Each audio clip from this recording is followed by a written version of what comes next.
Hello everyone, welcome to the HR Horizon podcast. This is the first episode of this series, and we are going to talk with multiple industry professionals who are working in the HR domain, and we are going to talk about the industry insights and what it looks like to be an HR and some key takeaways and the roles and responsibilities and from industry per se what an HR looks like. We'll talk about multiple things. So this series is going to be amazing, and you are going to have some and for today we have one amazing guest speaker with us, Ridhima Chhabra, and say so. Can you, ma'am, please give an introduction of yourself? Hello everyone, so Ridhima Chhabra this side, and I have got some 1 to 2 year of experience in the same field as HR. I have worked with companies like Swiggy, White Hat, and Gojek, and currently employed with Pillow. Basically, that's a digital asset management platform. I have been in this HR field. I have really transitioned into a lot of roles. Basically, I got experience of recruiter, people ops, people operations, and the all the people team basically which is there. I hope I can really answer all the questions that are there out there in the market, and you if you are aspiring to be a HR, so the potential questions I'm ready to take it up. Yeah, that's so nice of you, ma'am. Sure. So we are going to have a very healthy discussion. So we are talking about the HR. Let's first understand what HR looks like and what are the roles and responsibilities and what are the skills required to deliver the right work in the industry. Sure. So basically, for a HR, it goes towards mainly the manpower, planning, and resource. So it goes towards filling up the roles that are required in the particular stream. If you are working into multiple businesses, so you have to really look for what are the roles that you have to fill. Main role stands on towards it itself, like that you have to get the right people in the team and really create a culture, understand the culture of the team. If you are going to transition to a full HR role, then you have to do a bit of people operations also. And when I say people operations, it will go a bit towards documentation and towards the recruiting side of the thing. You have to source CVs and you have to use some tools for the particular role. And then along with that, interviewing is another part of being a HR, as you have to be pretty sure in terms of what role you are hiring for businesses and stuff. So if I have to talk about the skills that you should really own, is I would say first of all communication. When I say communication, it won't just go towards speaking English in flow. It will always go towards speaking what is right. So when I say speaking what is right, it again goes towards that you are supposed to sit into a meeting, and then your thing that you are saying should be backed up with data. Whenever you are saying something about a particular role, or when you are talking about something, you should have a particular insight or a trend to follow or back up whatever you are saying. So you have to get that understanding that when you are sitting into a group or having a discussion, so that communication front has to be something that you should be ready with in terms of the skills. Along with that, if I have to really say, you have to get a data driven approach towards whatever you are doing. So being a HR is not just about filling the roles. It will also go towards whatever work you are doing. You should know Excel. Basic Excel is okay, and then where you are going to maintain the stuff. So I will say soft skills mainly, and then a kind of a data driven approach. Yeah, so I have done my basic homework for the HR roles, and I just explored a little bit about the HR domain. And I have seen means wherever I went to internet, I just saw these three words like data driven, experience led, business focused. So as you said, so what are these key terms? If you can put throw some light upon this from an industry Sure. per se. So when I say data driven, it will go towards, for example, there is a role that you're working on, and if I have to take example, maybe a kind of a marketing role that you're working on. So data driven approach comes towards how many people interviewed, how many people went to the next stage of the interviews, and what is the rejection rate, what is the higher rate. So this is what we call data. And that data you have to maintain in the Excel sheet, that how many people were in the loop, how many had that interview, and what stages they are getting further to. Like once we hire a person, the main thing that we are supposed to look at is like what is the ratio from the source to the hire. Like if we are adding 5 people in the loop and one is getting hired, so we need to see that what are the guidelines defined on that. So this is what we generally call a data driven approach, so that once we are talking in a team, we should know that if we are adding 5 people, then only we are getting one hire. And what is the normal ratio for per recruiter, per HR, what is the ratio that you are getting. So this is what we call as a data driven approach. Along with that, the word that you mentioned, experience led, so that's basically something that comes with it. This basically meant by that comes with experience. For example, you talk with 10 people at a point of time. I'll just take an average, like 10 people you are talking daily with. It's just a very small number. And at a point of time, after 3-4 months that you have been in the recruitment field, you will start getting a sense, okay, this person is going to be a right fit in the team or not. So this is something which comes as a it's not a kind of a hard and fast rule, but it comes with experience. For example, if you step into a new role in a new company, still you will take at least 1 month to understand, okay, this is the requirement of the team and this is the kind of a person who can really clear off the loop. So it is different for every company. It comes with experience that, okay, maybe at a stage when you are already done into this field for a year or two, you will start getting a sense, okay, this is the right person that I have to talk to and this is the person that I have to hire. So this is something that we call experience led thing that comes with time. And then along with that, business focus is all about actually more in terms of if you're hiring for a role. For example, as I said, just give an example of a marketing role. So you have to see what role, what work is there. If you take it into a developer stream also, there are a lot of businesses who want somebody with a knowledge of Java, and some businesses want somebody with a knowledge of Python maybe. So it depends on what sourcing you are supposed to do. It should be business focused. So whatever business requires, you have to change your sourcing strategy and you have to change your interviewing skills to that particular business. So it's not just about, if you know, hiring a developer and it will be same for every company. So that's a myth. It's not the same. Even if you are a technical recruiter for so long, every company or every business will have their own requirement. So that's what we call as a business focused approach to really get the right person in the team instead of getting a general characteristics of a person. So these are what the three keywords mean. Yeah, that was very nice. You have structured it in these answers in such a nice way. I really appreciate that. And we are right now in those questions also where we are talking about like for the HRs who wants to be the HR in their career or so. So I have a follow up question like people have this myth in their mind like HR is just to recruit the person and all, but these are but I, as much I know, because I have also a little bit experience in the corporate, but HR is also responsible for maintaining the right environment in the organization, I should say. So how do you understand like what your workforce want, and as well as changing roles in the leadership in HR, and how these employee expectations are changing because everything is changing right now. The transition that has been happening in the industry is something very unexceptional, we found in last decade. So how you really think like how these you manipulate these things, I should say. So I think this is actually a need of the hour. Like you have to really understand the workforce, what they want, and this is again a very big job role for any HR that is there.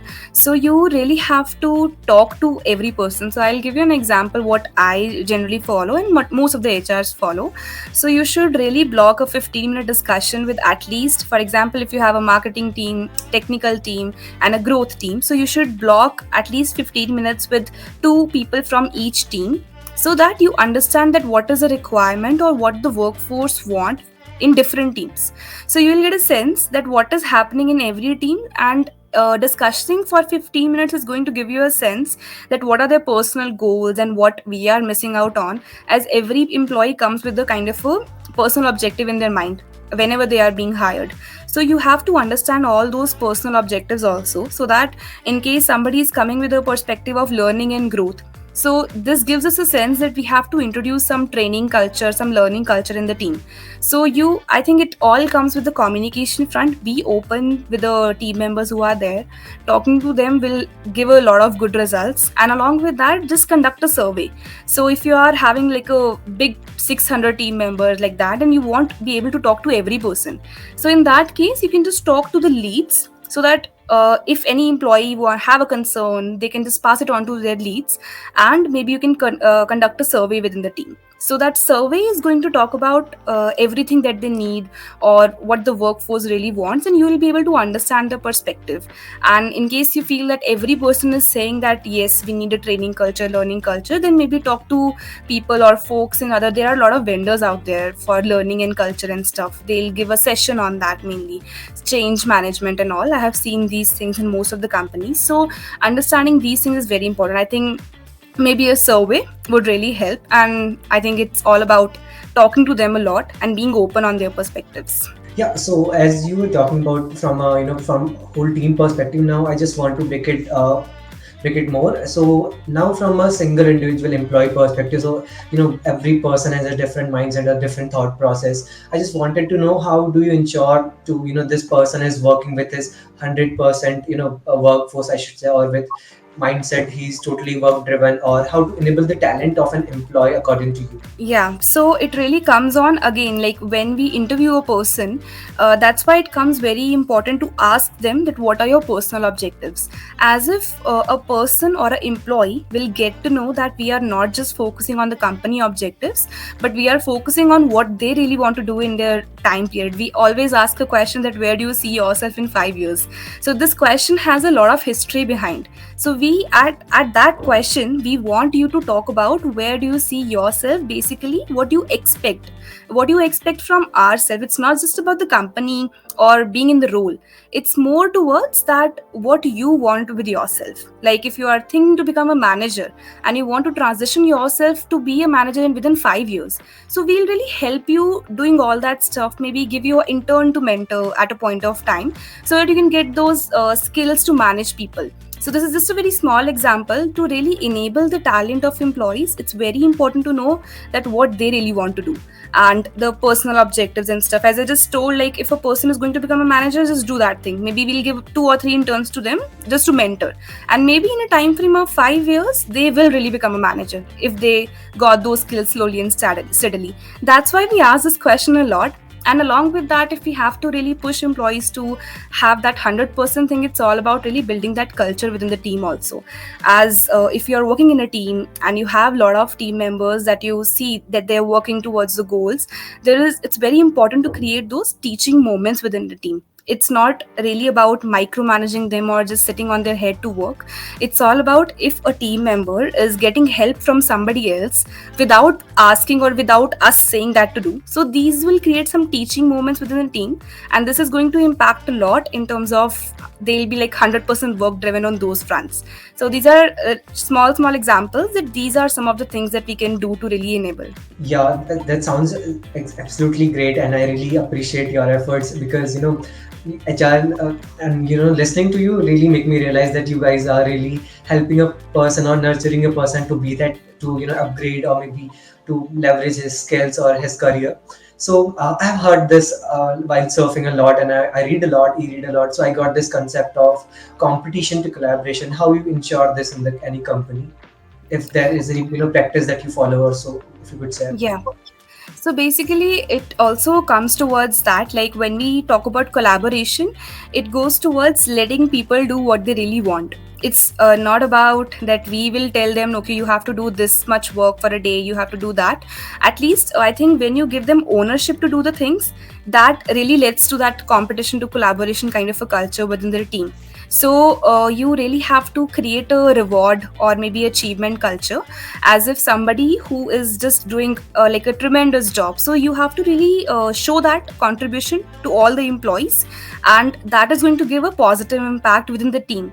As if they'll see, okay, that person is doing well, they got rewarded and stuff. So they'll also get a sense that, okay, we want to do something like that.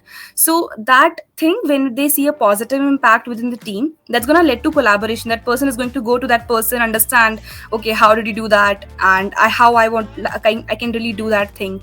Or if a junior folk is there who is going to see their seniors doing these stuff, and that person is going to go to that particular person, that's going to lead to a lot of collaboration within the teams itself. Along with that, it goes towards being open and really trusting your employees. So as I just termed that thing, like not really sitting on their head to do the work, it's about that itself. So you have to be very open, like let them do what they really want to do. And I have really seen in a lot of teams that people are not getting the chance of doing what they really want to do. So I think whenever we hire somebody, and we always ask about, personally I always ask about the role expectations also, like what they really want to do. At least I can give them a right perspective. Okay, see, this is what we can give you, and if you are expecting this much, so giving that right example or maybe giving that right information is going to lead to a lot of collaboration even before the person is like a potential employee. So I think being open and trusting your employees is very important, and getting some conversations within the team and really not micromanaging And along with that, give them examples, as they'll see somebody as a mentor in the team, or led by example. Basically, this is a person they can really follow, maybe an idol. So you have to create those moments for them so that they know that this is what we can do. This is going to lead to a lot of kind of a positive atmosphere also. Yeah, so till here we have talked about a lot from for the HR perspective, the students or the upcoming future HRs. So now I just wanted to shift this podcast to more of a student side, those who are applying to any job. So what I just wanted to you to be answer some questions that we frequently see, like what are any key hiring trends that, if it can be technical or maybe any soft skill or it could be any sales role, so that as an HR leader you see and that you are looking for. So basically, if I talk about a particular role, maybe as a HR, like what we would really look for a person, if we are hiring for a developer, maybe. So the general trends really look like, as you should really have knowledge in terms of multiple tools and technologies. When I say this, most of the companies now really look at the projects that you have done. Specifically, when I talk about tech folks, we are the people who will see a lot of projects that they have done, and we actually read all of it. So people think that we just scroll it off, but it's not really that. And the people who have really done a lot of projects and picked up ownership in the past companies, they are given an advantage and they have a chance to stand out of the crowd. So whenever, I think the main trend that is going right now is for the people who have got a ownership or have picked up some projects on their own, or have done some personal projects specifically on the technical front also. I have seen a lot of tech folks, they have been creating their own websites, their own apps. This is going to add a lot of value to their CV. So I think these are some of the things that they should really start off doing if you are an aspiring person in a technical field also. And if you really want to be a HR in that field, I think you should really go ahead and do some internships. As for being a HR, it doesn't really come with like any skills or any tools that you should be ready with.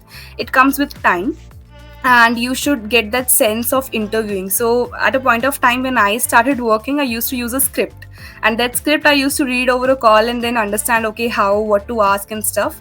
And this is what you should really do whenever a person is going to start off in this field and they want to be a HR. And it's all about getting that internship experience, very very important.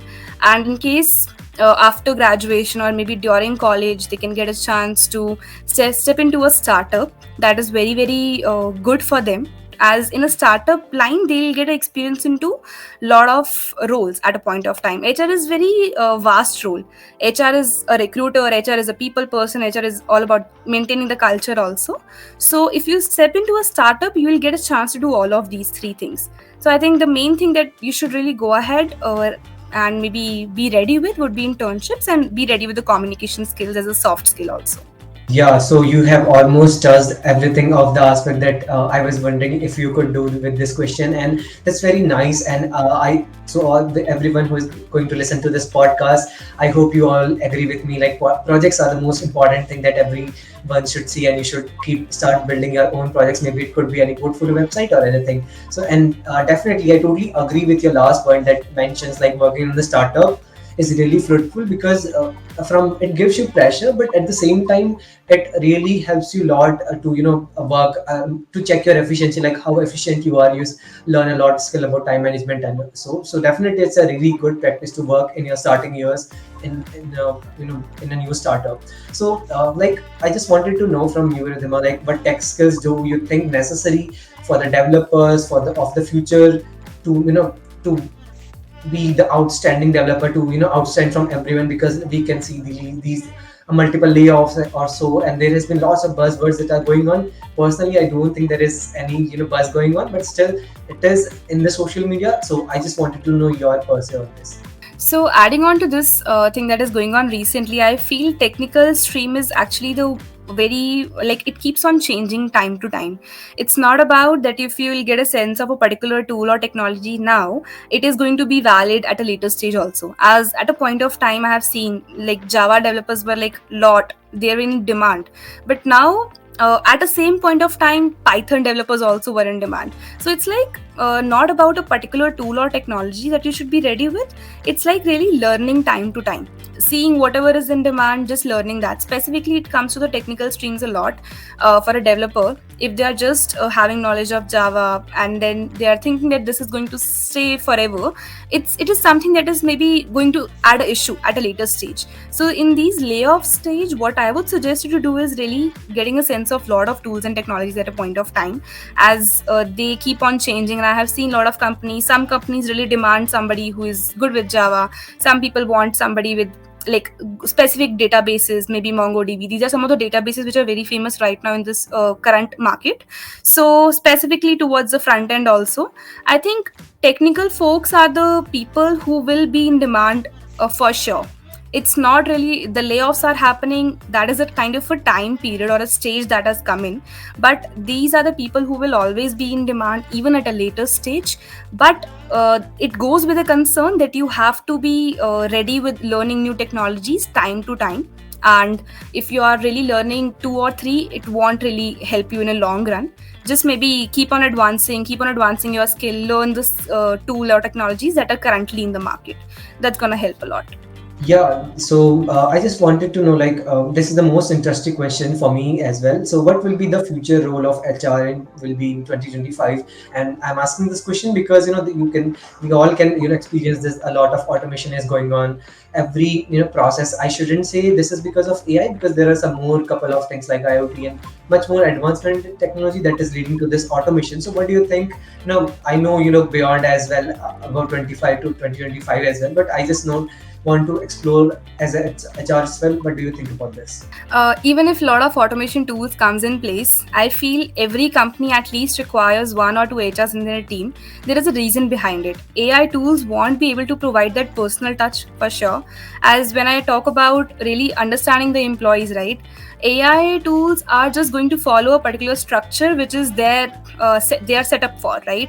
But when you have to talk to employees and get their sense that what they really want to do, and maybe adding that personal touch to the team or collaboration and talking about all these things, these comes with a human touch. So at least a person is required to talk to people, even for the interview stuff. Even if we think that we'll upload a coding link and stuff and we'll close up the interview loop, that's not possible in case there is no human touch or not even a single person talking to that particular person. As now a lot of teams really create that work culture within the team. There's a non-tech round specifically that HRs are conducting with a lot of technical folks, and that non-tech round is all about getting the right person in the team. It's not just about technical expertise now these days. There is a cultural round that happens, and that cultural round only a HR can take, as HR is going to talk about a lot of things out of work. And out of work, when they talk about with a particular person, they'll understand that what a person is all about inside out. So for creating that culture within the team, I think now maybe in 2025 or at a later stage, this is going to become a very major part. As from now itself, it's going taking a lot of place. 1 hour round is being conducted specifically for this part, as how is a person or what are the approaches. If a person is arrogant or is rude, that person is going to not clear that cultural round. AI is not going to check on those fronts. So these are, I think, maybe the culture part, along with that, defining the competency guidelines. So when I say this word basically means in terms of sitting with the hiring panels or maybe the teams or maybe the technical teams and talking about what they should really check in a particular person. As when a HR is there, they had to talk with a lot of people at a point of time, and they know what is the market status and how is the market going, if it's bad or if it's good, and what is the quality of candidates who are there in the market. So they are the ones who are going to define now in the teams that this is a person you should really hire, as this is going to be the right person for the team and the current need. So this is something which is happening, but not at a major level. And I think at a later stage, we are the ones who will really define that, okay, this is a person you should really hire, and maybe creating some hiring plans or market strategies and stuff. These are coming slowly and steadily, but I think these are what will really cover a major pace of roles and responsibilities in the HR field. Yeah, exactly. No one can, even the tech. I shouldn't say I, as I already mentioned, but I'm mentioning it again. Like, AI is not something that can take over this. There are multiple technologies, but still, after so many advancement, or in future we are looking forward to those. But still, that human touch, the psychology, you can't understand the mindset of thought process the person is thinking. Even if he's your employee or she's your employee, can't. So the change of words you can't understand. Like if he wants to switch, or so what kind those kind of human interaction can't be automated, and I really appreciate those. So there is a lot of thing to discuss, but due to some time limitations, we are running very short of time. So at last note, if you have anything to share with the audience, please go ahead. Anybody who is like aspiring to be in this HR field, or I think anybody who is trying to step into a full time role in any field, I would really suggest you to really read some insights or trends specifically for that role. If you look HR mainly, just read some HR insights or HR trends. There are a lot of websites for that, like Reddit is there. If you want to be a technical recruiter, Reddit is the right like a go to website for you, maybe, or maybe search over Google directly. You can get a lot of articles. So I think getting that insight or trend is going to help you a lot in a long run.